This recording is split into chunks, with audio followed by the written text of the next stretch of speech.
நிறைய விஷயங்களை பொய்யாக பேசியிருக்கிறார். நடந்தா இப்படி பண்ணுங்க, சப்போஸ் இப்படி நடந்தா இந்த மாதிரி இன்ஸ்ட்ரக்ஷன்ஸ் எல்லாம் கொடுத்து அந்த பிரஷர் போடுறது யார்? ஆனால் தான் ஒரு முதலமைச்சர், ஒரு மரியாதை மிக்க மாண்பான பதவி நமக்கு வழங்கப்பட்டிருக்கிறது, மதிப்புமிக்க பதவி நம்ம வச்சிருக்கிறோம்னு கூட அடிப்படை புரிதல் இல்லாம எதை பேசணும் அதை விட்டுட்டு எதை பேசக்கூடாத வெறுப்பு அரசியலை மீண்டும் மீண்டும் தொடர்ச்சியாக வழி போடுகிற அரசியலும், அடுத்தவர்கள் மீது தவறை போட்டு தப்பிச்சு ஓடுகிற அரசியலும். இங்க இருந்து ஓடி போய் 41 பேர் செத்து போயிட்டாங்க, ஐயா 30 பேர் செத்து போயிட்டாங்க ஏர்போர்ட்ல பத்திரிகையாளர் கேள்வி கேட்கும்போது கூட பின்னங்கால் பிடர்லப்பட ஓடி போய் விமானத்துல ஏறி சென்னைக்கு வந்து 30 நாள் எங்க இருக்காருன்னே தெரியாம இடையில ஒரே ஒரு வீடியோ போட்டு ரொம்ப வீராதி வீரமா காட்டிக் கொண்டவர் தான் நம்முடைய முதலமைச்சர் ஜோசப் விஜய்.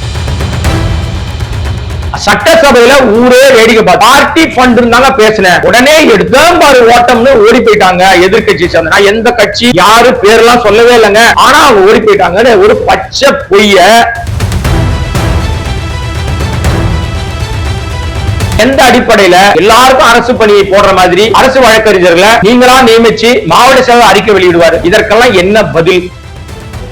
அந்த நகைக்கடை ஓனருக்கும் இவருக்கு என்ன பழக்கம்? முதலமைச்சர் சந்திக்க வந்தாரு, சந்திச்சு வந்த மறுநாளே தாய்மாமன் சீர் அறிவிக்கிறாரு. அப்ப இந்த நகைகள் எல்லாம் அந்த நகைக்கடையில கொள்முதல் செய்யப்படுமா? நமக்கு தெரியாதுங்க, சந்தேகத்தை எழுப்புறேன். ஆகவே இன்றைய கரூர் கூட்டம் என்பது அவருக்கு நினைத்தது போல இல்லை. ஏதோ இடைத்தேர்தல் வருது, எப்படியாவது மக்களே ஓட்டு போடுங்கன்னு கெஞ்சுவதற்காக அங்க போய் நின்னுட்டாரு. என்ன நடக்க போகுதுன்னு பொறுமையா பார்ப்போம். வணக்கம், நான் உங்கள் கோடங்கி. ஆக்சுவலா இன்னைக்கு கரூர்ல 41 நெரிசல் மரங்கள்ல பாதிக்கப்பட்டு இறந்து போன அந்த குடும்பத்தாருக்கு அரசு வேலை கொடுப்பதற்காகவும் இடைத்தேர்தல்ல பிரச்சாரம் பண்றதுக்காகவும் இன்னும் பல விஷயங்களுக்காக முதலமைச்சர் ஜோசப் விஜய் கரூர் போனாரு. அதை நீங்க எல்லாம் பார்த்திருப்பீங்க, நேரலை பார்த்திருப்பீங்க, நிறைய விஷயங்கள் பார்த்திருப்பீங்க. அதுல முதலமைச்சருடைய பேச்சு இன்றைக்கு மிக அதிகமாக கவனிக்கப்பட்டிருக்கும். ஏன்னா நிறைய விஷயங்களை பொய்யாக பேசியிருக்கிறார். அப்படி என்ன பொய் பேசிட்டாரு அப்படின்னு நினைக்கிறீங்களா? ஆக்சுவலா உண்மையிலேயே சொல்ல போனாங்க, அவருடைய அந்த பேச்சு என்பது, அவர் சொல்ல வந்த விஷயங்கள் என்பது, அவர் ஏற்கனவே ஸ்கிரிப்ட் வேற தயார் பண்ணி வச்சிருந்திருக்கணும். பட் அந்த ஸ்கிரிப்ட் படி அவரால் பேச முடியாம போயிருந்திருக்கணும். காரணம் என்னன்னா, அவர் ஸ்கிரிப்ட் படி கரூரை சேர்ந்த முன்னாள் அமைச்சர் இப்போதைய திமுக எம்எல்ஏவா இருக்கிற செந்தில் பாலாஜி சிறையில் வைக்கப்பட்டிருந்தால், இவரால் சிறையில் வைக்கப்பட்டிருந்தால், பாத்தீங்களா மக்களே 41 பேரை கொன்ன கொலகாரனை உள்ள வச்சுட்டேன்னு பேசி கொலகாரர் அடைஞ்சிருப்பாரு. பட் அது நடக்கல. நீதிமன்றம் அவருக்கு பிணை கொடுத்துட்டாங்க, அவர் வெளியில வந்துட்டாரு. அதனாலும் அவரை வம்புக்கு இருக்கிற விதமாக ஒருத்தரை ஓடிட்டே இருக்காருன்னு வேட்டைக்காரன் பாட்டு பாடுற ஒரு முதலமைச்சராக இவர் பதவியில உட்கார்ந்த பிறகு ஓட்டு போட்டவங்களுக்கும் அவர் தான் முதலமைச்சர், ஓட்டு போடாதவங்களுக்கும் அவர் தான் முதலமைச்சர்.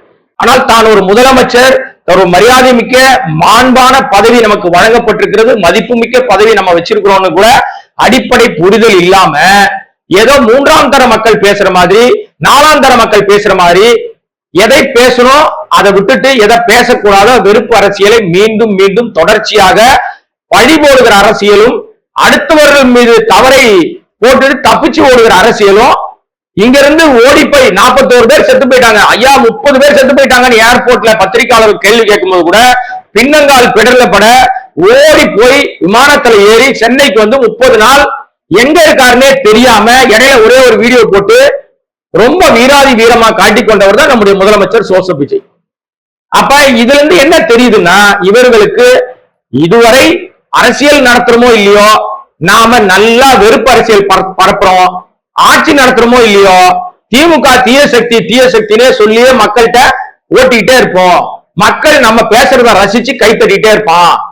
என்ன கேவலமா பேசினாலும் அது கைத்தட்ட ஒரு கூட்டம் வரும், நம்மள ரொம்ப நம்புறாங்க, அந்த நம்பிக்கையை நம்ம ஏமாத்துவோம். இதை தவிர வேற ஒண்ணுமே கிடையாதுங்க.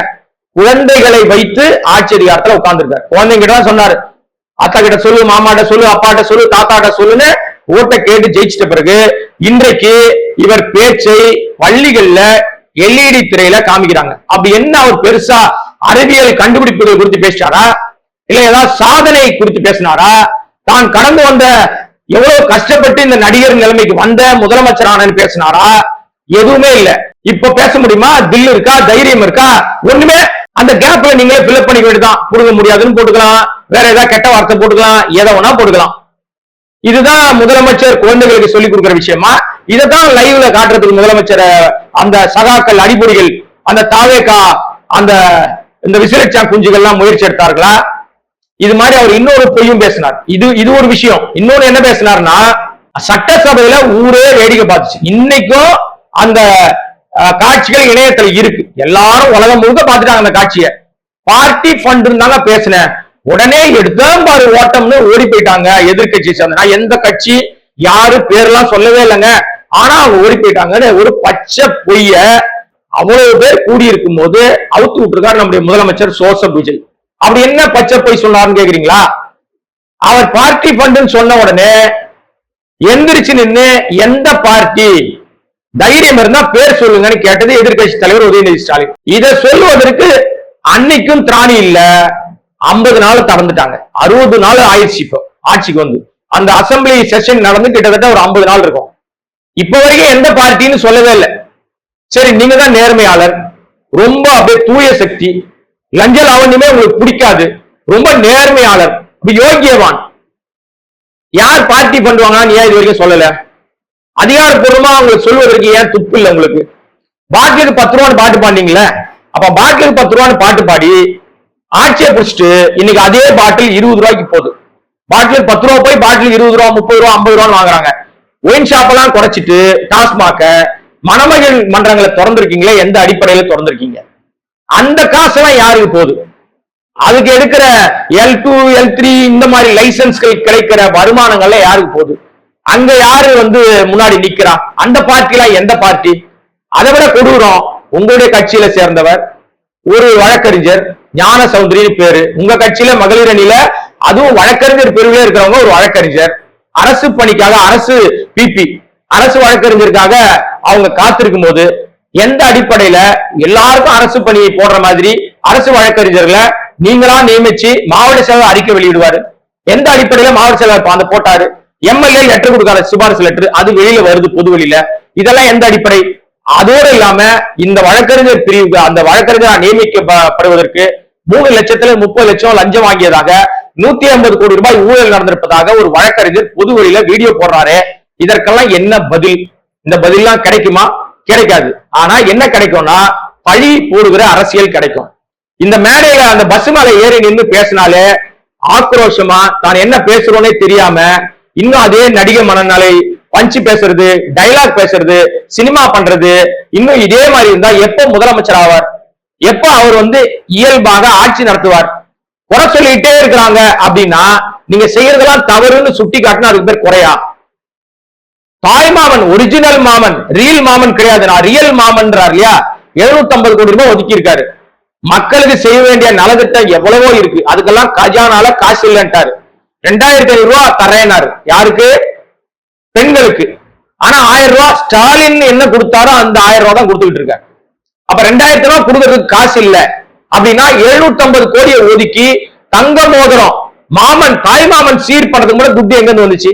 அதுலயும் பாத்தீங்கன்னா அதுலயும் ஒரு பொய் பித்தலாட்டம். என்ன பொய் பித்தலாட்டம்னா, அறிவித்தது என்னது?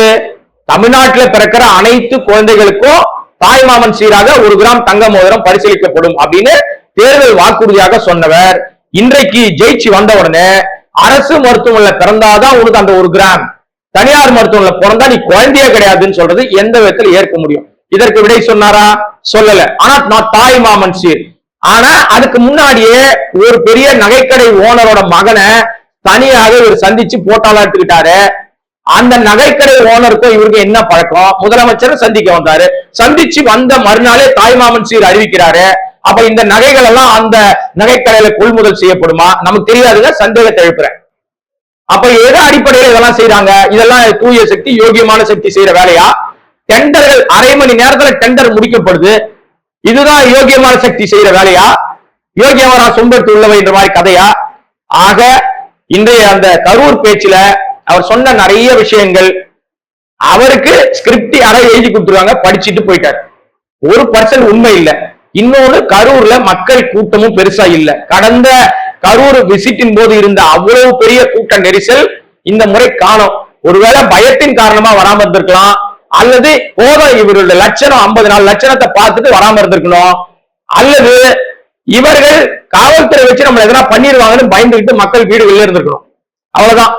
அது இல்லாம அரசாணை பிறப்பித்து நாங்க 41 பேர்ல 32 பேருக்கு பணி நியமன ஆணை கொடுக்கிறேன்றாரு. நீதிமன்றம் தெளிவா சொல்லிருச்சு, நிரந்தர ஆணை தரக்கூடாது, தற்காலிக ஆணை தான் தரணும். ஆக அதுலயும் நீதிமன்றம் மண்டையில கொட்டியிருக்கு. செந்தில் பாலாஜி ஓடு ஓடு ஓடுன்னு சொல்லி அவரை கிரிட்டிசைஸ் பண்ணார். ஆனால் அவர் இன்னைக்கு எக்ஸ்தலத்துல பதிவு போட்டிருக்காரு, நான் ஓடு ஓடுன்னு இருக்கட்டும், 30 பேர் செத்து போயிட்டாங்க சார்னு கேட்கும்போது ஓடினது யாரு, களத்துல நின்று மக்களுக்கு பணியாற்றியது யாருன்னு கேள்வி கேட்டிருக்காரு. அதிகாரம் இருக்கு, அதிகார மமதை இருக்கு, தான் என்கிற முதலமைச்சர் என்கிற பதவி இருக்கு. இதெல்லாம் இருக்கும்போது யார வேணாலும் நீங்க கைது பண்ணுவீங்க, யார் மேல வேணா பொய் கேஸ் போடுவீங்க, உண்மை போட மாட்டீங்க, உண்மை உங்ககிட்ட வராது. அப்ப உங்களை கிட்ட பேசுறதே வேஸ்ட் தான் அவர் நீதிமன்றத்தை நாடி பிணை வாங்கிட்டு வெளியில இருக்கார் செந்தில் பாலாஜி. அவர் கைது பண்ணி உள்ள வைக்கிற நோக்கம் உங்களுக்கு எதற்காக தேர்ந்தீங்க? அவர் ஆட்சியை கவிழ்ப்ப சதி பண்ணிட்டார். என்ன சதி பண்ணாரு? மக்களை தெளிவா தெரிஞ்சுங்க. ஆட்சி கவிழ்ப்பு சதியில் செந்தில் பாலாஜி அவர் தம்பி அசோக்கை ஈடுபட்டார்கள் சொல்லி அவரை வெறி கொண்டு போலீஸ் தேடிச்சு. கடந்த 9 நாளா எல்லா ஊடகங்களிலும் மெயின் ஸ்ட்ரீம் சேனல்லையும் தலைப்பு செய்தி ஆட்சி கவிழ்ப்பு தான். நான் தெரியாம தான் கேட்கிறேன். 2 நாளைக்கு முன்னாடி நீதிமன்றத்துல இதே தாவைக்க அரசாங்கம் அவர்களுடைய தலைமை வழக்கறிஞர் மூலமா ஒரு அபிடவிட தாக்கல் பண்றாங்க. அதை என்ன சொன்னாங்க தெரியுமா? ஆட்சி கவிழ்ப்புன்ற வார்த்தையை நீக்கிட்டாங்க. ஏன் சார் நீக்கினாங்க? ஆட்சி கவிழ்ப்பு தானே சார் முக்கியமான பிரேயரு. சபாநாயகரை கவிழ்த்தால் ஆட்சி எப்படி சார் கவிழும்? அந்த கேள்விக்கு பதில் இருக்கா சார் உங்ககிட்ட? கிடையாது. 59 எம்எல்ஏ வைத்திருக்கிற ஒரு கட்சியால், திமுகவால் ஆட்சியை பிடிக்க முடியுமா சார்? நம்முடைய ஆட்சியை பிடிக்கணும் 118 பேர் வேணும். பிடிக்க முடியுமா சார்? இன்றைக்கு புற்றீசல் மாதிரி எல்லாம் ஓடி போய் தாவேக்கால சேர்ந்த உடனே தாவேக்கா தூய சக்தி ஆயிடுமா? வாஷிங் மிஷின் அது. 30 வழக்கு இருக்கு கரூர் விஜயபாஸ்கர் மேல. சொத்து குவிப்பு வழக்கு இருக்கு, கனிம வள கொள்ளை வழக்கு இருக்கு, ஏராளமான வழக்குகளுக்கு சொந்தக்காரர். அவர் அங்க போய் சேர்ந்த உடனே தூய சக்தி ஆயிட்டாரா? முட்டு கொடுக்குறவங்க முட்டு கொடுங்க, ஆனா உண்மையா முட்டு கொடுங்க, நியாயமா முட்டு கொடுங்க. தவறு யார் பண்ணாலும் தப்புன்னு சொல்லுங்க. நாம சொல்ல வர ஒரே விஷயம், நீங்க நேர்மையாளர்னா 50 நாட்கள் 60 நாட்கள் உங்ககிட்ட ஆட்சி நிர்வாகம் இருக்கு இல்லையா? கரூரில் யார் காரணம், அதற்கு என்னென்ன ஆதாரங்கள் இருக்கு? கடந்த ஆட்சியில தான் உங்ககிட்ட ஆதாரம் கொடுக்கல, காவல்துறை உங்களை மிரட்டிச்சு உருட்டிச்சு. நீங்க இப்ப ஆட்சி நீங்க வந்துட்டீங்க, 60 நாள் ஆயிடுச்சு. அப்ப ஆதாரங்களை திரட்டி சிபிஐல கொடுக்கலாமே சார். நீங்க ஊரா விட்டு நெய் எடுத்து உங்க வீட்டுக்கு ஸ்வீட் செய்யாதீங்க ஸ்டாலின் சார்னு சொல்ல தெரிஞ்ச நம்முடைய மரியாதைக்குரிய முதலமைச்சர் சோசப் விஜய் இப்ப 41 பேர்ல 32 பேருக்கு அரசு பணி ஆணைய கொடுக்கிறாரு. ஊரா விட்டு நெய் அரசு வேலைகளை யார் வீட்டுக்கு சார்? தான் நடிகரை பார்க்க வந்து செத்தவங்களுக்கு எப்படி சார் நெய் ஸ்வீட் செய்வார் இவரு? அந்த நெய்யில அரசு பணிய எப்படி சார் கொடுப்பாரு? இவரை பார்க்க வந்து செத்தா இவர் காசு கொடுக்க சொல்லுங்க. 1 கோடியோ 2 கோடியோ 20 கோடியோ கொடுக்க சொல்லுங்க. இல்ல வாழ்நாள் முழுக்க ஆசிரமம் அமைச்சு பாதுகாக்க சொல்லுங்க. இதுதான் சார் நியாயமா இருக்கும். இதான சார் உலக வழக்கம். உங்களுக்கு அதிகாரம் இருக்கு, நீங்க முதலமைச்சர்னா அரசு பணி கொடுத்துருவீங்களா? அப்ப டிஎன்பிசி எழுதி காத்திருக்கிற காலகாலமா காத்துக்கிட்டு ஆயிரக்கணக்கில் லட்சக்கணக்கில் காத்துட்டு இருக்கிற மக்களை நாமம் போடுற கணக்கு இல்லையா இது? ஆகவே இன்றைய கரூர் கூட்டம் என்பது அவருக்கு நினைத்தது போல இல்லை. ஏதோ இடைத்தேர்தல் வருது, எப்படியாவது மக்களே ஓட்டு போடுங்கன்னு கெஞ்சுவதற்காக அங்க போய் நின்னுட்டாரு. என்ன நடக்க போகுதுன்னு பொறுமையா பார்ப்போம். மீண்டும் வேறொரு சந்தர்ப்பத்தில் உங்களை சந்திக்கிறேன். நன்றி, வணக்கம்.